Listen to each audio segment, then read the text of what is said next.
Hola, amigas, amigos, yo soy Marcos Ordóñez y esto es Cómics 21. Hoy vamos a hablar de un álbum, un gran álbum de un gran autor, en este caso Paco Roca, un álbum hecho mano a mano junto con el periodista Rodrigo Tarrasa, que nos habla de la falta de dignidad, ¿no? De las fosas comunes de después de la guerra, de la memoria histórica, de la búsqueda de los familiares de los cuerpos de sus padres, de sus abuelos. Bien, eso es El abismo del olvido, un álbum excelente como todos los de Paco Roca, y que nos habla de esas situaciones. Yo también tengo algo parecido que contaros. Mi abuelo, que se llamaba Marcos, como yo me llamo así en homenaje a él, era un minero asturiano que en la época de la guerra, dada la situación que vivía Asturias, se había trasladado a Villablino, en León, donde había también unas minas importantes. Estaba allí con su mujer y sus hijos cuando llegaron los nacionales que habían tomado León. Mi abuelo se había significado como líder de la UGT, un líder dentro de la minería, y rápidamente salieron obviamente los delatores y pues lo fueron a buscar con mi padre y su hermano, mi tío, viéndolo todo, y se lo llevaron para no volver nunca más. La cosa fue tan grave que incluso se empezó a hablar de que había que cortar también las raíces de Marcos Ordóñez, es decir, sus hijos. Y sus hijos, pues con 15 y con 13 años, huyeron de ese pueblo de Villablino y cruzaron las montañas que separan León de Asturias, la cordillera Cantábrica, para refugiarse en Asturias, en casas de parientes, huyendo pues de la sinrazón. Bueno, esta historia os la he contado porque todos en nuestra biografía tenemos algo parecido. A todos nos falta alguien que vivió esa guerra terrible y que perdimos su pista, que nunca más supimos de ellos, que no sabemos dónde están, en qué parte de la tierra están enterrados. Y en el álbum de Paco Roca, él hace un añadido contando la historia de Aquiles y Patroclo, su gran amigo que fue derrotado por Héctor en la guerra de Troya, y que Aquiles, para torturar a sus padres, a los padres de Héctor, una vez vengó a Patroclo, no les daba su cuerpo. Y los padres no podían cerrar el duelo hasta que tenían el cuerpo de su hijo. Eso también lo dice Paco Roca en una muy interesante charla que tuvo lugar hace unos meses, charla presentación del álbum en Fundación Telefónica, y ahí, que también vamos a ver un resumen que hemos confeccionado para vosotros, y ahí él también lo dice, es decir, ¿cuántas veces en televisión vemos unos padres con un hijo, una hija secuestrados, desaparecidos, que no se sabe dónde están y que no pueden completar, cerrar ese ciclo, cerrar esa herida, hasta que no tienen el cuerpo de su hijo o de su hija, pueden enterrarlo y pueden pasar a otro capítulo? Bueno, eso que lo entendemos todos viendo tantos programas en televisión que nos salen este tipo de sucesos, pues imaginaos los miles y miles y miles y miles de españoles que tienen a sus muertos, a sus abuelos, a sus bisabuelos, por ahí, en cualquier agujero, y nunca más supieron de ellos. Bueno, con esa reflexión os dejo con el álbum de Rodrigo Tarrasa y de Paco Roca. Ya sabemos de dónde viene nuestra historia reciente, de una guerra civil cuyos estragos afectaron a varias generaciones. La barbarie fue provocada por un golpe militar contra un gobierno legítimamente elegido en las urnas. Los militares, una vez acabada la guerra, decidieron terminar con todos aquellos que pensaban de una manera distinta a la suya. Y así fueron fusiladas miles de personas y enterradas en fosas comunes en las que se apilaban docenas de cuerpos. Rodrigo Tarrasa es un periodista que realizó un reportaje hace varios años sobre la historia de Pepica Celda, que consiguió recuperar los restos de su padre enterrados en una fosa común en el cementerio de Paterna, en Valencia, lugar donde hay enterrados más de 2000 cuerpos en fosas comunes. Después, Rodrigo conoció a Maruja, la hija de Leoncio Badía, el enterrador de Paterna, en aquella época de constantes fusilamientos. Leoncio arriesgó su propia vida ayudando a las familias de los muertos con pistas que ayudaran a identificarlos y dejando que las viudas pudieran llorarlos dándoles objetos personales de los ajusticiados. Suscríbete a Comics 21 y ayúdanos a seguir creciendo. Rodrigo Tarrasa presentó la historia a su amigo Paco Roca y así nació El abismo del olvido. El cómic ha sido todo un fenómeno de ventas. Agotó los 40.000 ejemplares de la primera edición y ya está a la venta la segunda. Paco Roca siempre escoge temas que despiertan el interés de miles de lectores, y muchos de ellos no son lectores habituales de cómic.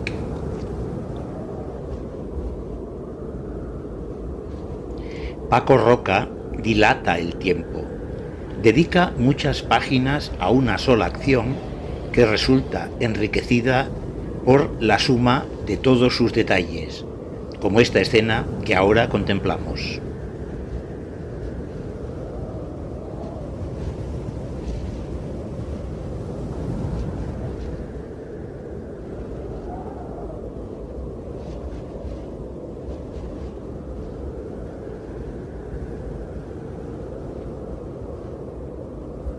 Paco Roca ha declarado que le gusta más el formato apaisado para sus cómics, y en ese formato experimenta con otros tipos de lectura, como el que vemos aquí, donde cada página tiene 2 bloques de 3 y 4 viñetas, que se leen separadamente, primero uno, luego el otro, sin seguir el orden habitual.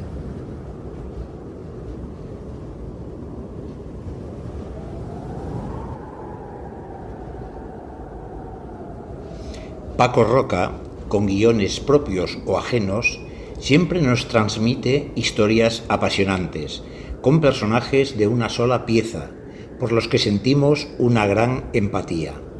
Es un camino que ha recorrido durante muchos años Carlos Jiménez y también Jaime Martín y Tito, mostrándonos la vida con la luz de la verdad y las sombras de las injusticias. Ahora os dejo con los protagonistas en la presentación que hicieron en Fundación Telefónica hace unos meses. Os ofrecemos un resumen del acto que moderó Lourdes Lancho.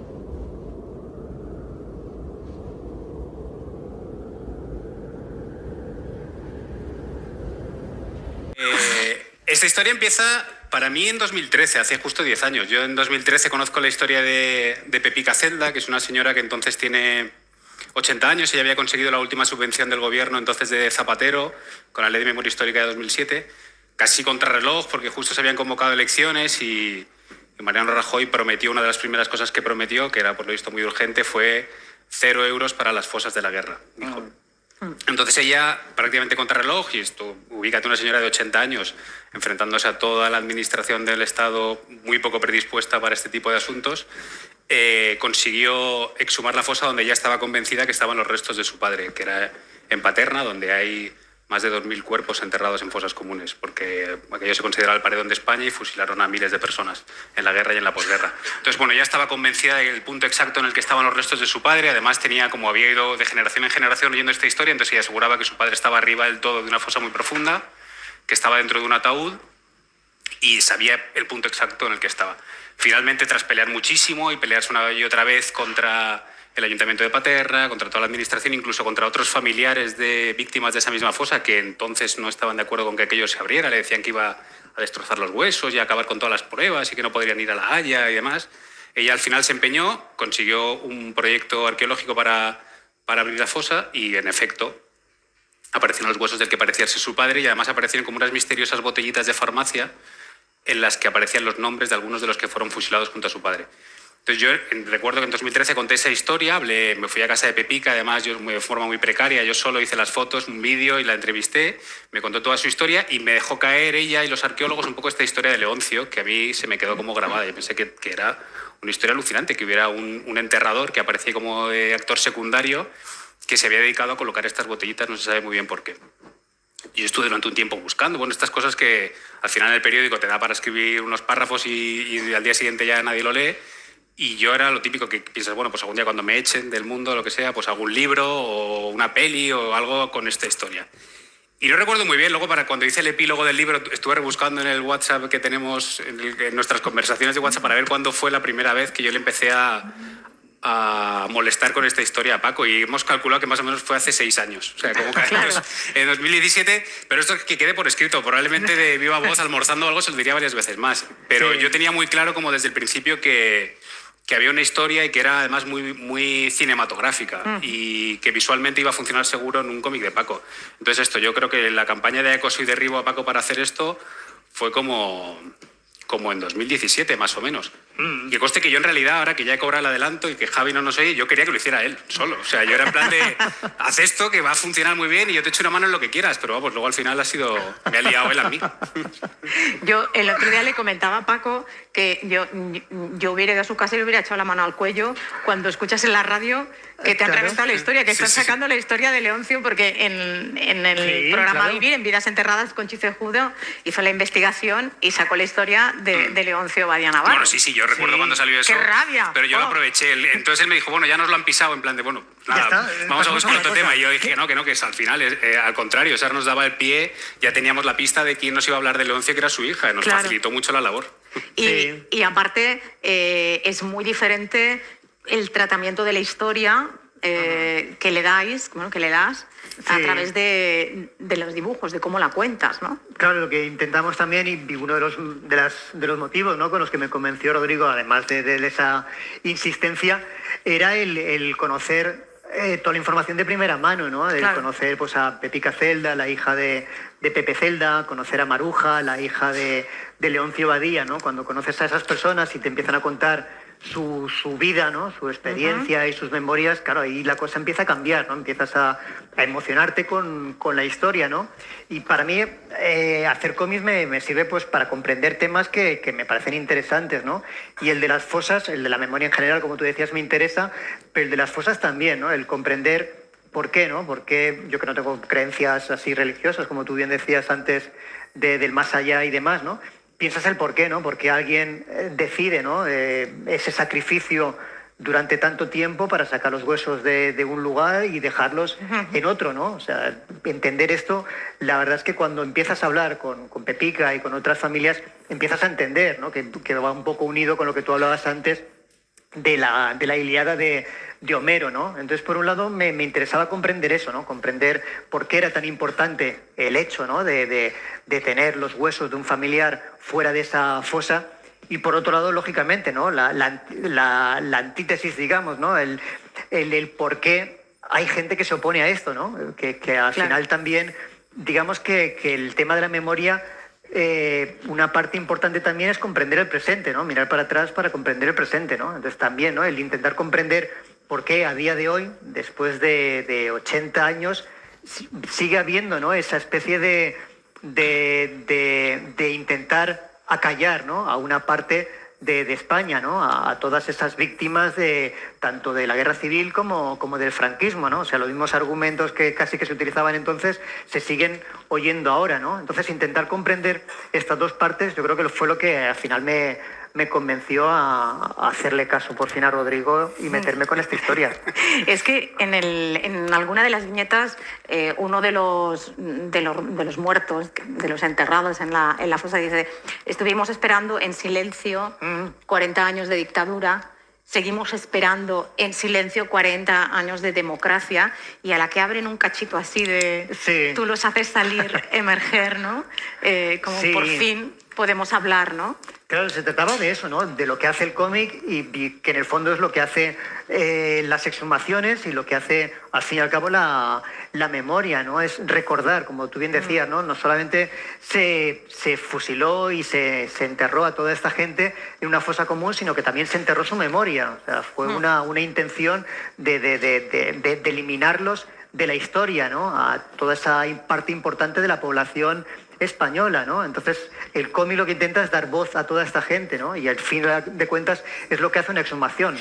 O sea, una vez la abres, es como que, bueno, como que sale toda la memoria, ¿no? La gente empieza a recordar, y de hecho uno de los trabajos también de los arqueólogos es recuperar la memoria de toda esa gente, ¿no? Hablan con los familiares, empiezan a reconstruir sus vidas, a recopilar toda la historia posible alrededor de esa gente. Como si fuera un acta judicial, aunque el juez no se presenta.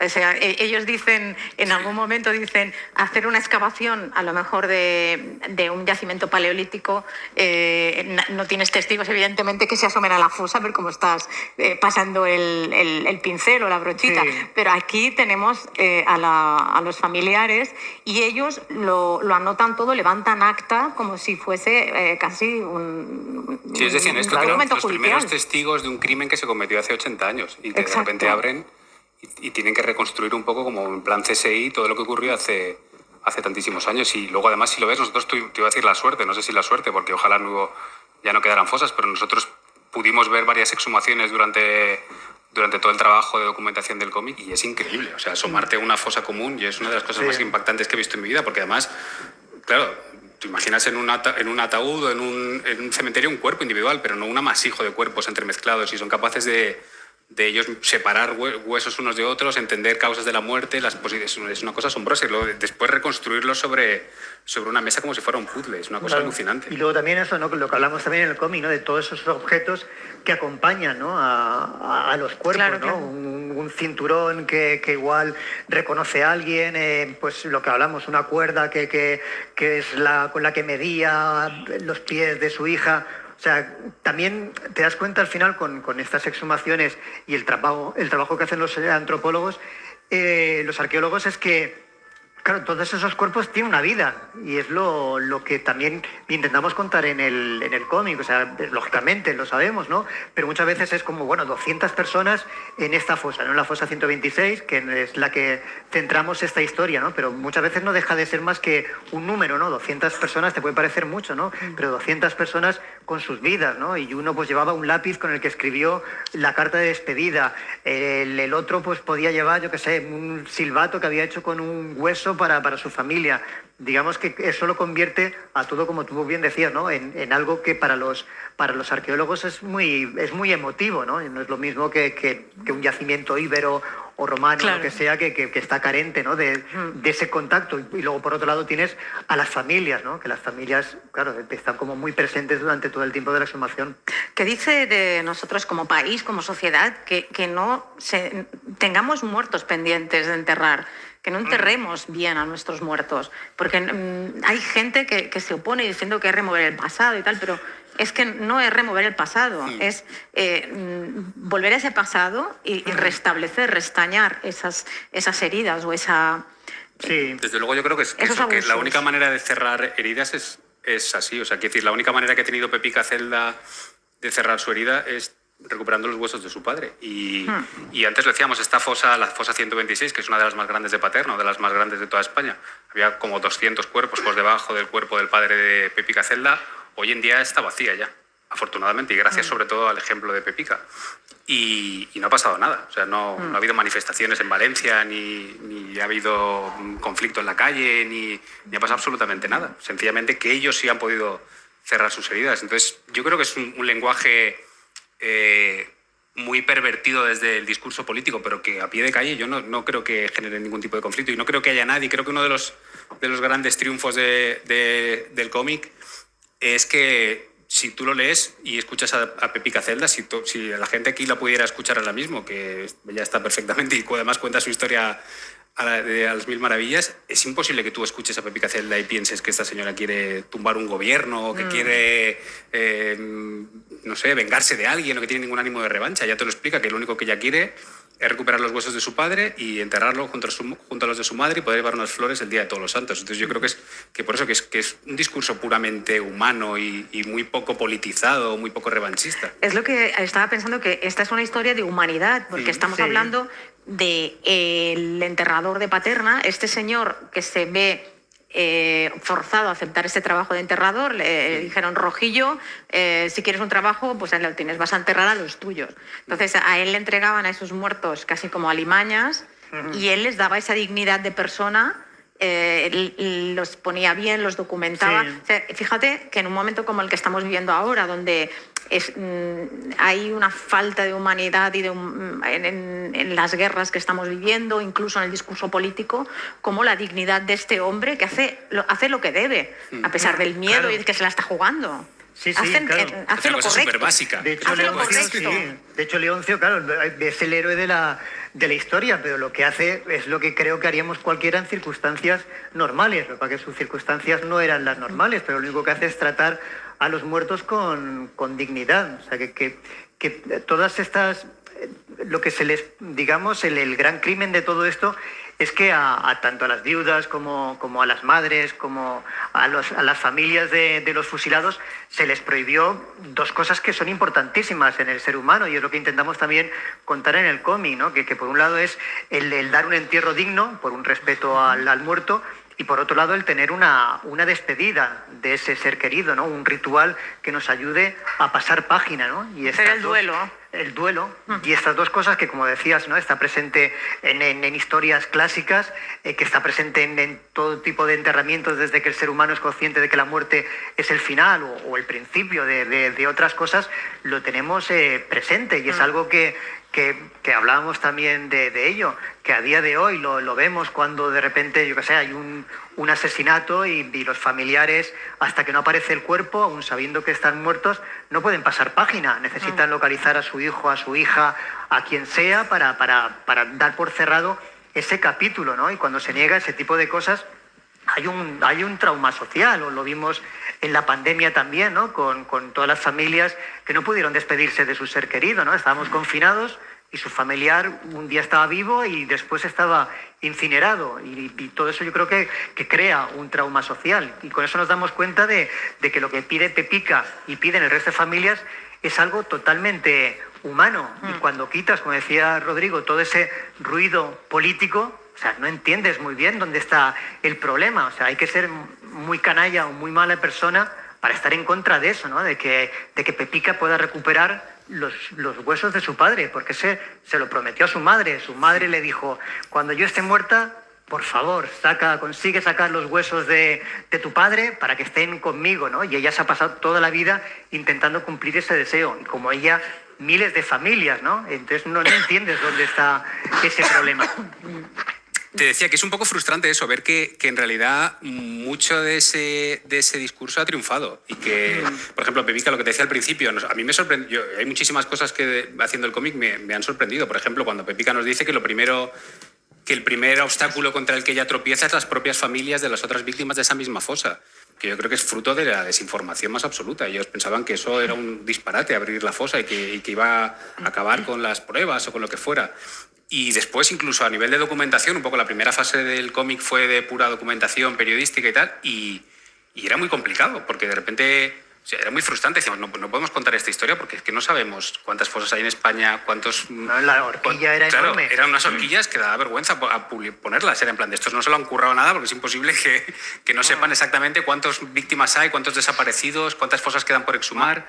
¿Cuántas quedan por localizar? Entonces dices, te das cuenta de hasta qué punto ha triunfado todo ese discurso del silencio y que mejor que no hablar de esto y que ya están otra vez estos con las fosas. El silencio y el miedo, porque todavía en muchos pueblos hay miedo. Sí, eso nos lo dijeron muchos familiares, que aún hoy tienen pues abuelas o que de este tema no se atreven a hablar. Tú has rescatado varias de estos episodios.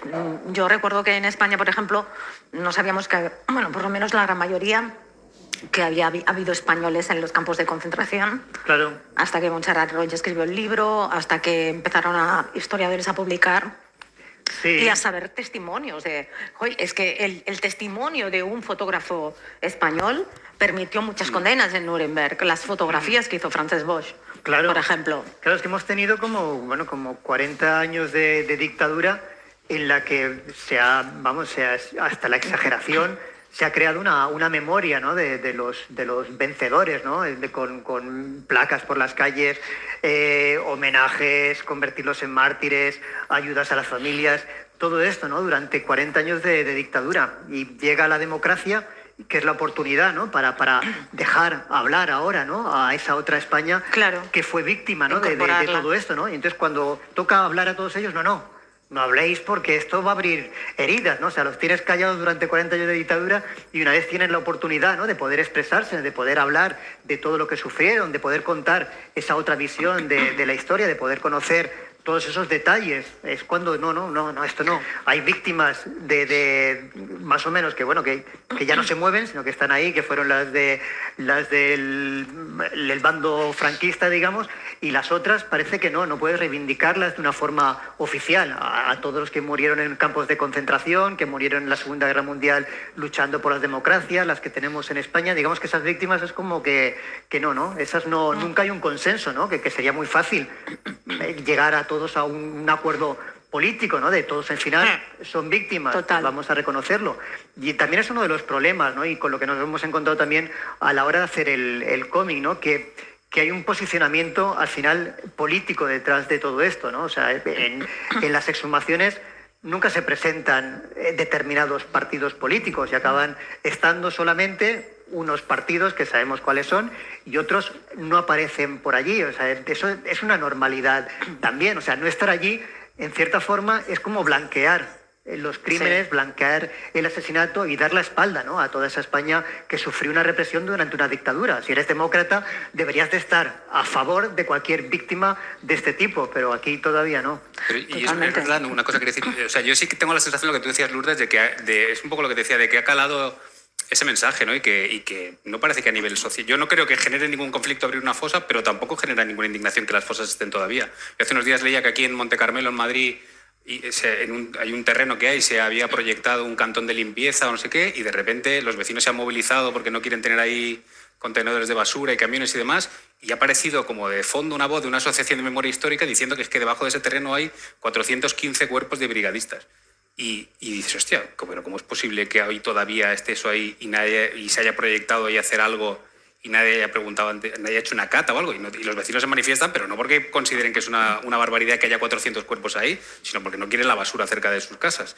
Entonces, yo sí creo que hemos mirado todos en general hacia otro lado. Yo también recuerdo hablando no recuerdo si era algún historiador, preguntándole un poco por esto, por las fosas que quedaban, y que es una de las viñetas creo que más icónicas del cómic, y nos dijo, es que no os imagináis la de fosas comunes que hay sepultadas bajo el desarrollo de este país en los últimos 40 años. O sea, la de carreteras, la de centros comerciales, la de Ikeas o McDonald's. Espero que Ikea o McDonald's no patrocinen nada de esto, pero la de Ikeas o McDonald's que hay... de la fundación. Claro, edificios de Telefónica que hay debajo.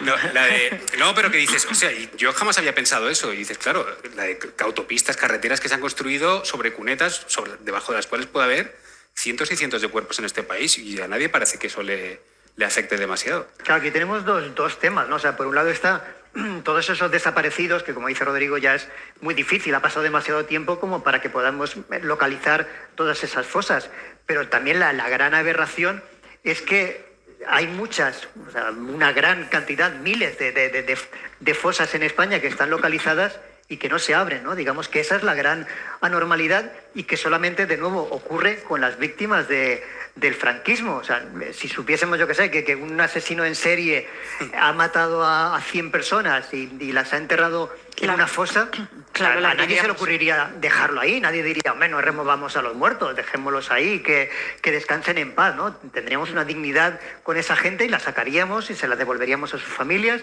y que hiciesen lo que quisiesen, ¿no? Pero sin embargo, volvemos a lo de antes, ¿no? Que tenemos como víctimas de primera y víctimas de segunda. Y además es que creo que hay una falta de compromiso de Estado absoluta. O sea, ya no te digo de un partido o de otro, sino en general, porque Pepica es verdad que consigue una subvención entonces del gobierno del PSOE y es verdad que cuando llega el PP pues recorta esas subvenciones, pero las sigue habiéndolas. Pero a Pepica le dan una subvención para exhumar una fosa como aquí le dan una subvención para que monte una pyme. O sea, ella búscate la vida, una señora de 80 años, sí. Le dan el dinero para que... Pero lo tiene que hacer ella. O sea, no existe ningún compromiso por parte del Estado de, oye, esta fosa hay que abrirla y hay que sacar esos cuerpos, quieran o no quieran las familias. O sea, no puede estar así eso. O sea, es una aventura personal que tienes que buscarte tú. Es lo que yo decía, esto ha sido el empeño de las familias. Sí. Que muchas fosas además se han abierto con dinero de las propias familias. Y con colaboración de arqueólogos que lo hacen prácticamente gratis o voluntarios. Bueno, y hay un sindicato electricista en noruego que ha financiado la apertura de fosas. Están muy concienciados y es curioso también el tema. Y además que luego se enfrentan al absurdo. O sea, Pepica nos contó una vez, esto no lo contaron los arqueólogos, que una vez ella consigue sacar adelante todo el proyecto, de repente un día le llega una notificación en la que le dicen que una vez recupere los huesos de su padre, esos huesos serán expuestos en un museo arqueológico. Ah, claro. Y ella le dio un ataque de ansiedad, la tuvieron que ingresar, y era sencillamente porque la ley en España no estaba prevista para que aparecieran los restos de una víctima de la guerra civil, sino para que aparecieran los restos, no sé, de un triceratops o algo así. De arqueológico, claro, patrimonio, para ella eran patrimonio, digamos. Claro, era un bien arqueológico y por tanto estaba a disposición de los museos. Y la señora ya se imaginaba como el cadáver de su padre expuesto en el Museo Arqueológico de aquí de Madrid. Sí. O sea, te das cuenta del absurdo y lo poco preparado que estaba este país para afrontar algo así. Claro, eso no solamente eso es la lucha, ¿no? Sino luego encima también eso, el escuchar continuamente ese ruido de fondo, ¿no? De ¿para qué haces esto?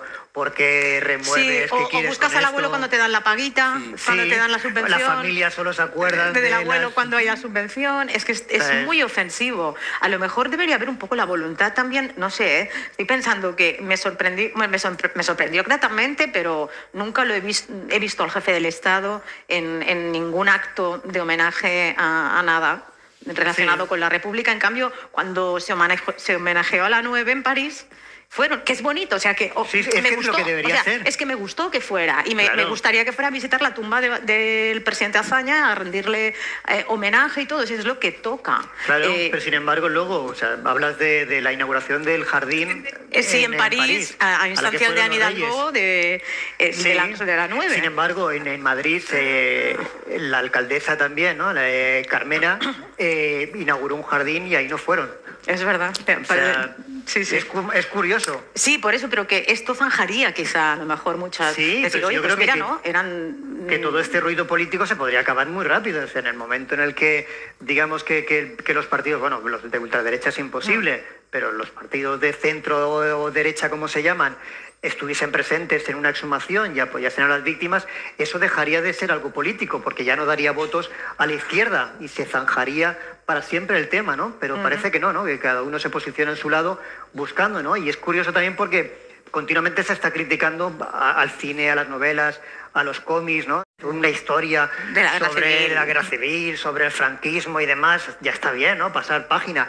Y sin embargo, en los programas electorales el tema de la memoria va de lo primero, ¿no? De los partidos de derechas y de ultraderechas, ¿no? Con lo cual dices, hostia, a ver, ¿interesa o no interesa? ¿Es un tema social o no lo es? Porque vosotros lo tenéis siempre ahí en primera, ¿no? Para apoyarlo en un caso o para estar totalmente en contra y quitar todas las ayudas. Además es que hay una perversión del lenguaje con eso tremenda. O sea, nosotros estábamos agobiados durante la fase final del proyecto del cómic porque se estaban exhumando fosas en Valencia muy rápido y pensamos que ya no tendría sentido cuando acabáramos nosotros. Y en cuanto ha vuelto a gobernar el PP con Vox en la Comunidad Valenciana, uno de los primeros acuerdos que plantea Vox es acabar con todas las normas que atacan la reconciliación entre ciudadanos, que se refieren a las leyes de memoria histórica. Entonces dices, hostia, pero ¿cómo que atacan la reconciliación? ¿Quién se ha sentido atacado? Claro, ¿no? ¿qué tipo de reconciliación ataca a exhumar una fosa? O sea, y es una de las primeras cosas que exige Vox para acordar el gobierno de la Generalitat con el Partido Popular. Es una cosa asombrosa. Ese olvido que del que habláis se refleja también en una de las viñetas, y diría la final, en la que se refleja el estado de abandono de, Sí. de ese terraplén donde fusilaban, ¿no? El terreno en Paterna, ¿no? Cómo está absolutamente abandonado. Es imposible Sí, que tú no, pases eso es por allí triste, ¿eh? e imagines lo que ha ocurrido, es imposible. O sea, Claro. yo lo vi en 2013 y volvimos después, Paco y yo, al hacer el cómic y ves, están todavía los agujeros de bala en la pared, los puedes ver perfectamente. Y había una corona que yo creo que 10 años después estaba la misma, Sí, la misma. con las flores secas y una bandera republicana, y el resto era pues restos de botellón y basura, y no hay nada por allí, ni un... Sí, no, es que es cualquier la otro país metáfora- civilizado, Sí, sí. eso sería inconcebible. Y aquí en España ahí han fusilado a 2.000 personas y no hay Sí. absolutamente nada, hay bricks de leche por el suelo. Esa estampa es la metáfora perfecta de la memoria en España, ¿no? Del poco respeto, ¿no? Y claro, eso ocurre cuando se ha desmemoriado un país. Hablando de simbología, me gusta mucho tratar un tema como este. Puedes caer en la sensiblería, puedes caer bueno, es que es tan difícil bordear algunos sentimientos o que se te desborden en algún momento. Y a mí me parece muy bonito la manera en la que se refleja cómo salen de la fosa y van a buscar a sus familiares, ¿no? Les dicen, quizá a uno que estaba trabajando y que no, bueno, sí, sabía que tenía un tío, que murió en la guerra civil y tal, ¿cómo le va a buscar? Y dice, hola, soy tal, y me gustaba esto. Sí, al fin y al cabo es la memoria, ¿no? Intentábamos eso, ¿no? Que pero la rescata exhumación- la memoria que está ahí, Sí. a escondida, y Claro, la rescata. Y de hecho queríamos dejar también claro, ¿no? De que al final es una memoria muchas veces heredada, Claro. que no saben más de lo que hay, ¿no? Hay uno de los personajes que le pregunta, ¿no? A su espíritu, digamos, que le cuenta más cosas, pero el espíritu no sabe más que lo que ella sabe, ¿no? Al final es la memoria, pero sí que es cierto, pues como contamos, ¿no? Que una vez se abre una fosa, también, ¿no? Es la oportunidad de que les salga la memoria, ¿no? Y de que toda esa gente vuelva, ¿no? Después de 80 años a volver a tener voz, ¿no? Y esa voz es la memoria y lo que hablamos en el cómic. Y mientras recordemos, existirá, ¿no? Y lo que se ha intentado hacer es que no existan. Y además eso pasó así un poco en la realidad, que decir, hasta que Pepica se empeña en abrir esa fosa, el resto de las familias o se oponen o ni siquiera tenían idea de que ahí estuvieran restos suyos. Y eso ocurrió con Batiste, que es otro de los personajes que aparece en el cómic, que cuando él lee en prensa que se ha abierto esa fosa y tal, empieza a interesarse y se une un poco a la causa de ella para recuperar los restos de su tío y su abuelo, creo que era. Y hasta entonces ni se lo había planteado. Es la historia también de las mujeres, ¿no? Qué importante esa red de mujeres Sí. que colaboran con Leoncio Y que al mantienen que la adoran, memoria. y mantienen viva la memoria, Sí. desafiando el franquismo, desafiando ese miedo, esa represión, porque ahí están, la única rebeldía que podían tener era reivindicar de forma humilde que ahí estaban sus seres queridos. Sin duda, ¿no? Son las grandes víctimas también, ¿no? de esta historia. O sea, se les prohibió todo, ¿no? Se les prohibió ese duelo del que hablábamos antes, la oportunidad de mostrar el dolor, ¿no? No podían mostrarlo en público. O sea, era algo totalmente cruel, ¿no? Lo que se hacía con estas mujeres, pero que mantuvieron, ¿no? Mantuvieron la memoria pasándola, ¿no? De las madres a hijas, pues como el caso de Maruja o el caso de Pepica o de muchas otras, ¿no? Que han ido pasándolo y que ahora también a veces son nietas, ¿no? Las que han recuperado esa memoria, porque también lo que intentamos contar en el cómic, ¿no? Que se ha convertido esto ya en una contrarreloj. El tema de las exhumaciones, incluso ya llegamos tarde, ¿no? Para muchas mujeres y para muchas familias ya es tarde. O sea, han muerto antes de poder cumplir ese deseo de poder sacar a su ser querido de una fosa común, ¿no? Y han sido las hijas las que han seguido, como el caso de Pepica, luchando por conseguirlo, ¿no? Y ya quedan muy pocas, porque Pepica tiene 90 años y lo cumplió hace muy pocos años el conseguir, ¿no? Tener los huesos de su padre. Pero afortunadamente ahora son las nietas, ¿no? También las que están luchando por recuperar, ¿no? Recuperar la memoria y exhumar a sus seres queridos de ahí. Y además es que hay otro elemento en todo esto que yo creo que es otro gigantesco vacío en la historia de este país, que es que todo esto ocurre en la posguerra. O sea, al padre de Pepica Celda lo fusilan en el septiembre de 1940, que es algo de lo que tampoco se habla. Me parece que es que acabó la guerra y ahí se acabaron los muertos. Y claro, yo me acuerdo cuando yo le preguntaba a Pepica, oye, ¿qué opinas cuando oís a los políticos decir que tenéis un ánimo revanchista o que lo que quieres es venganza y tal? Y decía, bueno, revancha a los que mataron a mi padre, que lo mataron en el 40. A mí ya me da igual. O sea, quiere decir que hay otro hueco ahí, que parece que esto ocurrió en combate o que eran fusilamientos fruto del conflicto, y ni siquiera eran, según Franco, eran tiempos de paz.